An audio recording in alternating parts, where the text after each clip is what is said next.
নাহমাদুহু ওয়া নুসাল্লি আলা রাসূলিহিল কারীম।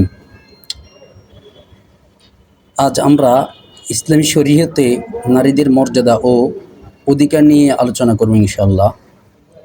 তো নারীরা সব যুগে আসলে অবহেলিত ছিল, আর ইসলাম এসে সবচেয়ে বেশি যাদের ফায়দা হয়েছে এরা হলো নারীরা। ইসলামে নারীদের অধিকারে বেশি প্রতিষ্ঠা করেছে। তো নারীদের কি মর্যাদা, মেয়ে হলে কি মর্যাদা, এই সম্পর্কে আমরা একটু হাদিস থেকে শুনি। রাসূলুল্লাহ সাল্লাল্লাহু আলাইহি ওয়াসাল্লাম বলেন, মাইয়া লি মিন হাযিল বানাতি শাইআন, যে এই সকল নারীদের মেয়েদের কোনো দায়িত্ব নিবে, কোনো বিষয়ের দায়িত্ব নিবে, ফা আহসানা ইলাইহিন্না, এবং তাদের সাথে সুন্দর আচরণ করবে, কুন্না লাহু সিতরাম মিনান নার, তাহলে এই মেয়েগুলো তার জন্য জাহান্নামের আগুন থেকে পর্দা হয়ে যাবে। আল্লাহ রাসূল সাল্লাল্লাহু আলাইহি ওয়াসাল্লাম আরও বলেন, মান কানা লাহু সালাসু বানাতিন ইউভিহিন্না, যার তিনটা মেয়ে থাকবে যাদেরকে সে আশ্রয় দিবে, ওয়ারহাম হুন্না, তাদের প্রতি দয়া দেখাবে, ওয়াকফুলু হুন্না, এবং তাদের ভরণ পোষণের দায়িত্ব নিবে, ভরণ পোষণ বহন করবে, ওয়াজাবাত লাহুল জান্নাতু আলবাত্তা, তার জন্য অবশ্যই জান্নাত ওয়াজিব হয়ে যাবে। কিলা ইয়া রাসূলুল্লাহ, কেউ প্রশ্ন করলো, হে আল্লাহ রসুল, ফাইন কানা তাসনাতাইনি, যদি দুইজন মেয়ে অথবা যে দুইজন মেয়ে থাকে তাহলে কি হবে? ক্বালা ওয়া ইন কানা তাসনাতাইনি, নবীজি বললেন যদি দুইজনও থাকে তাহলেও তার জন্য জান্নাত ওয়াজিব হয়ে যাবে যদি তাদের সাথে উত্তম আচরণ করে।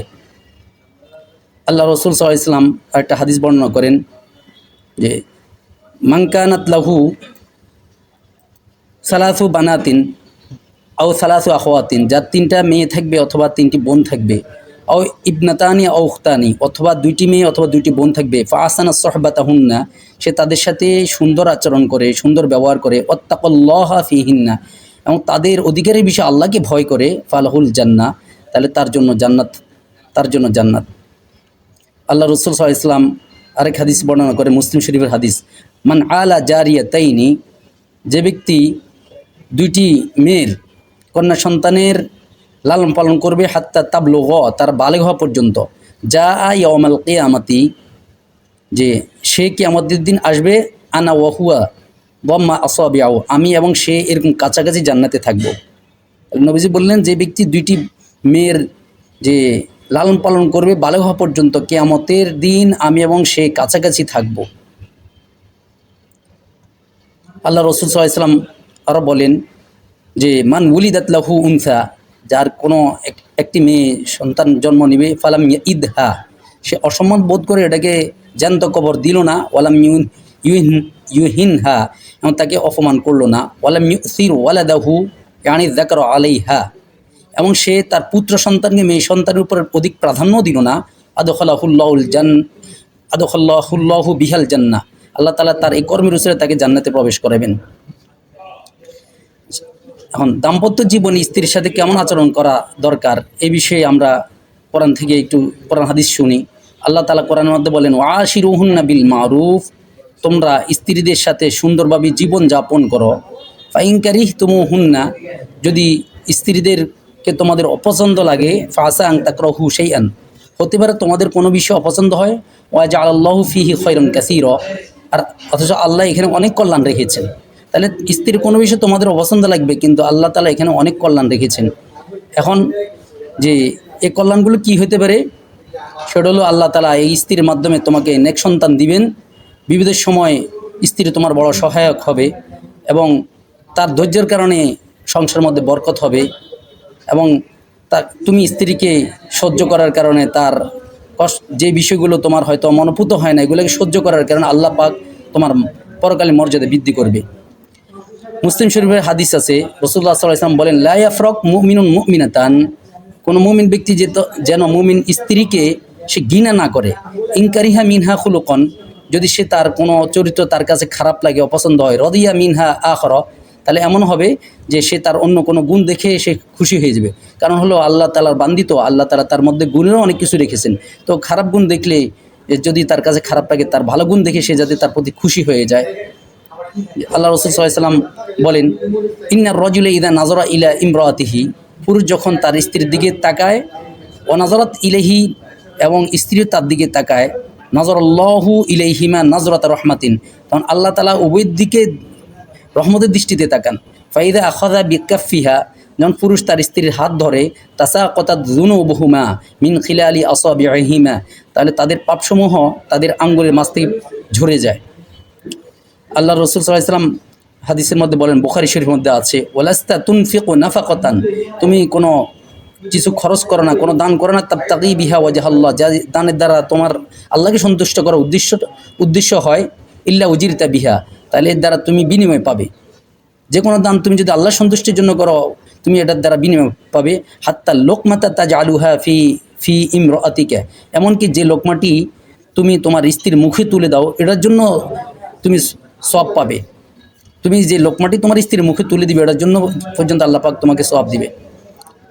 আল্লাহ রাসূল সাল্লাল্লাহু আলাইহি ওয়াসাল্লাম বলেন, হাদিসের মধ্যে আসছে তিরমিজি শরীফ, খৈরকুম লি আহলিহি, তোমাদের মধ্যে উত্তম একটা মানুষকে উত্তম তোমরা কীভাবে নির্ণয় করবে?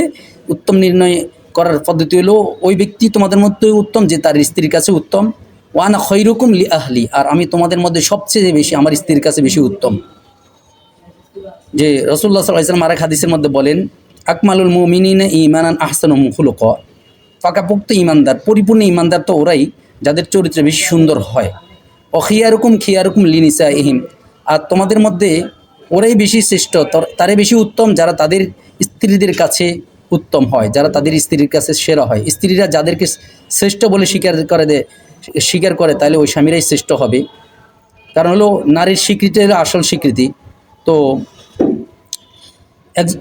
এখানে এই বিষয়টা আমরা একটু ব্যাখ্যা দিই। স্ত্রীর কাছে শ্রেষ্ঠ হইলে ওই পুরুষটা শ্রেষ্ঠ, এটার কারণ হলো, কারণ একজন মানুষ বাইরের জগতে, অফিসে, বন্ধুবান্ধবের আড্ডায়, মসজিদে, বাহিরের জগতে সে সবার কাছে ভালো চলে, কিন্তু স্ত্রী তো তার অধীন, সেখানে সে অনেক সময় বেপরোয়া হয়ে যায়। কিন্তু সেখানে যদি সে ভালো চরিত্র দেখাইতে পারে, সেখানে তো লোক লজ্জার কোনো ভয় থাকে না, সেখানে তার পূর্ণ ক্ষমতা থাকে। তো সেখানে যদি সে নিজেকে কন্ট্রোল করে, স্ত্রীর সাথে সদাচরণ করে, তাইলে এটাই হলো তার ভালো হওয়ার প্রমাণ। বাহিরে তো সেই 10 জনের সাথে ভালোই চলে, কারণ হলো সেই মানুষের সাথে দুর্ব্যবহার করলে এটার হয়তো তার খারাপ প্রতিক্রিয়া তার গায়ে আসতে পারে, সে সেখানে স্বাধীন থাকে না, স্বাধীনতা তার মধ্যে থাকে না। কিন্তু স্ত্রীর কাছে তার জন্য পুরোপুরি স্বাধীনতা থাকে। এজন্য যদি স্ত্রীর কাছে থেকে যদি সে ভালো ব্যবহার করতে পারে, ভালো থাকতে পারে, তাহলে এই লোকটা হলো ভালো। রাসূলুল্লাহ সাল্লাল্লাহু আলাইহি ওয়াসাল্লাম ভালো হওয়ার মাপকাঠি দিয়েছেন। আল্লাহ রাসূল সাল্লাল্লাহু আলাইহি ওয়াসাল্লাম আরও বলেন, ইন্নাল মারআতা খুলিকাত মিন যিল আইন, নিশ্চয়ই নারীদেরকে সৃষ্টি করা হয়েছে পাঁজরের হাড় থেকে। লান তাস্তাকিমা লাকা আলা তরিকাতিন, সে এক পথে তোমার জন্য একত্রিত হবে না, মানে তোমার আর তার চিন্তা অনেক সময় এক হবে না, তোমার চাওয়া তার চাওয়া এক হবে না। যে ফাইন ইস্তামতা আতা বিহা, এখন তুমি যদি স্ত্রীর দ্বারা উপকার লাভ করতে চাও, ইস্তামতা আতা বিহা ও অবিহা আইওয়াজুন, তাহলে তার দ্বারা উপকার পাবে, তার মধ্যে বক্রতা নিয়ে তুমি তার থেকে ফায়দা নিতে পারবে। ওয়াইন যাহাবতা তুকিমুহা, আর যদি তুমি তার বক্রতা, তার দুর্বলতা দেখে এগুলোকে পুরোপুরি সোজা করতে চাও, কাসার তাহা, তুমি তাকে ভেঙে ফেলবে, এই হাড়কে ভেঙে ফেলবে। এটা হাড়ের মতো, বাঁকা হাড়ের মতো, এটা ভেঙে ফেলবে। যেমন ফাজর হাড়কে সোজা করতে গেলে এটা নষ্ট হয়ে যাবে, বাঁকা থাকলে বাঁকা অবস্থা আমার কাজ দিবে, আর সোজা করতে গেলে এটা যেমন ভেঙে যায়, স্ত্রীর মধ্যে কিছু বক্রতা থাকবে, তুমি যদি এটাকে সোজা করতে চাও তাহলে এটা ভেঙে যাবে। ওকাসরুহা, আর স্ত্রীর যে ভেঙে যাওয়াটা হলো তলাকুহা, স্ত্রীকে ভেঙে যাবে বলতে স্ত্রীর সাথে তোমার সম্পর্ক ছিদ হয়ে যাবে, তালাক হয়ে যাবে। আল্লাহ রাসূল সাল্লাল্লাহু আলাইহি ওয়াসাল্লাম বলেন, ইস্তাউসু বিন নিসা, তোমরা নারীদের বিষয়ে যে আমার সদাচরণের বিষয়ে আমার থেকে নসিহত গ্রহণ করো, এদের সাথে উত্তম আচরণের বিষয়ে নসিহত গ্রহণ করো। ফাইনাল মারাতা খুলিকাত মিন যিল আইন, নারীদেরকে সৃষ্টি করা হয়েছে যে পাঁজরের হাড় থেকে। ওয়াইন আওয়াজা শাইইন ফি দিলে আলাহু, আর নিশ্চয়ই সবচেয়ে বাঁকা বস্তু হলো এই ফাজরের ক্ষেত্রে সবচেয়ে বাঁকা হাড় হলো উপরেরটা। ফাইন যাহাবতা তুকিমুহু, এখন তুমি যদি পাঁজরের হাড়কে তুমি সোজা করতে চাও, কাসার তাহু, তাহলে তুমি এটাকে ভেঙে ফেলবে।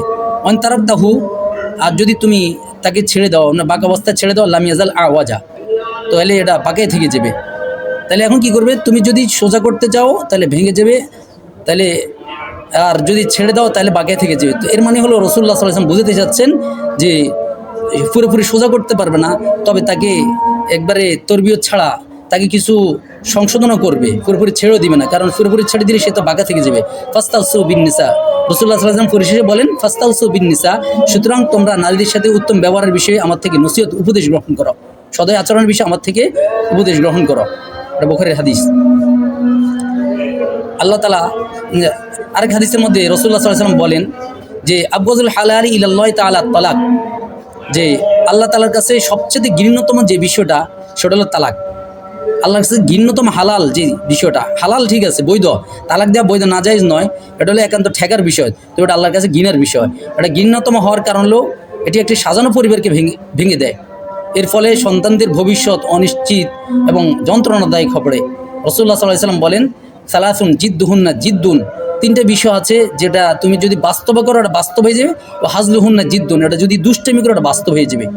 এটার মধ্যে একটা হলো আন-নিকাহ বিবাহ, দুই নম্বর হলো তালাক তালাক, তিন নম্বর হলো রজাত মানে বিবাহ তালাক, এবং স্ত্রীকে কিছু তালাক আছে ওই স্ত্রীকে ফেরত নেওয়া যায়। এই সমস্ত ক্ষেত্রে যদি আমি দুষ্টামি করি, স্ত্রী একজনের সাথে যদি বিবাহের কথা বলে ফেলি, বা দুষ্টামি করি স্ত্রীকে তালাক দিয়ে ফেলি, বা দুষ্টামি করি মানে তালাক দিয়েছি যে তালাকের পর ফেরত নেওয়া যায়, দুষ্টামি করে তাকে ফেরত নিলাম কিন্তু মনে ফেরত নেওয়ার ইচ্ছা নাই, এগুলোতে তুমি দুষ্টামি করলে হবে, বাস্তব করলে হয়ে যাবে।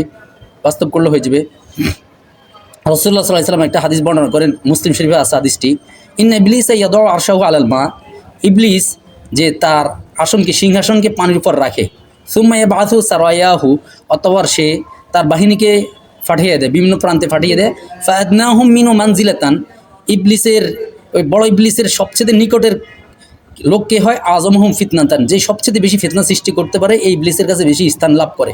ইয়াজিউ আহাদুহুম ফায়াকুলু, একজন এসে বলে ফালতু কাদা ও কাদা, আমি এমন করেছি, ফায়াকুলু, তো বড় ইবলিস কি বলে মা ফাসসানাতা শাইআন, তুমি কিছুই করনি।